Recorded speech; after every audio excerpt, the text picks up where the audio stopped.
Hello, today I will be showing you how to do Lewis dot structures. To show covalent bonding, we'll use dicarbon hexahydride as an example. As you can see, we have 2 carbon atoms and 6 hydrogen ones. Now each of the carbon atoms have 4 valence electrons. Each of the hydrogen have 1. Now, if we're putting them together, molecularly bonding, they each need to be satisfied. They follow a rule of octet. As you can see, there should be a dot in each of these places. Now, not all elements follow the rule of octet. For example, hydrogen. Hydrogen only needs to have that filled up. So, we're going to need to fill up these 8 spaces on the carbon atoms, and then these 6 for the hydrogen. Now, if you look at these carbon ones, they each have 4 open spaces, and hydrogen each have 1 open space. Now, 6 of these hydrogens could each fit in 3 of these carbons, and then these carbons can fit together in 1. We'll show that in the next one. One of these dashes, by the way, is equivalent to 2 dots, as in 1 bonding. So, if we take our 2 carbon and we put a bond between them, and like I said, that bond represents these 2 dots, then that means that side's satisfied, and we will do 1 on each of these. Let me fix that.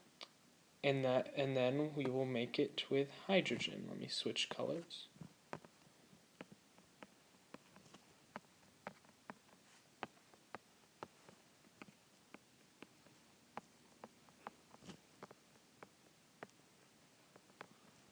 So as you can see, each of these hydrogens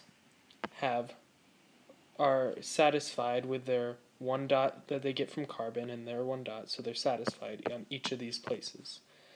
And then the carbons each have 8. 2 here, 2 here, 2 here, 2 here, and exactly same thing there. So that's how you would do that bonding. We're going to show how to do it with iodate. Now, iodate is a polyatomic, and it's a little irregular.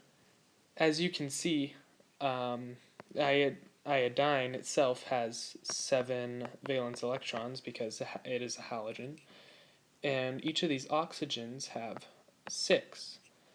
But since this polyatomic has a charge of -1, there will be 26 instead of 25 valence electrons. Now, we'll just go to try it. And just to remind you, one of these equals 1 bonding.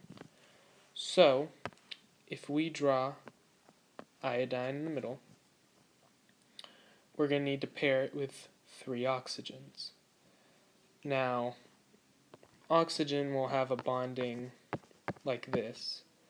It usually would have a dot there, but we can move it to where that dot would be, that valence electron, not dot, would be over here. And then it would leave an empty space for us right here that the iodine's electron could fill up. So we're going to do that for 3 of these atoms. Let me just get to drawing. Oh yeah, and I realize you can just do that. It's the same thing.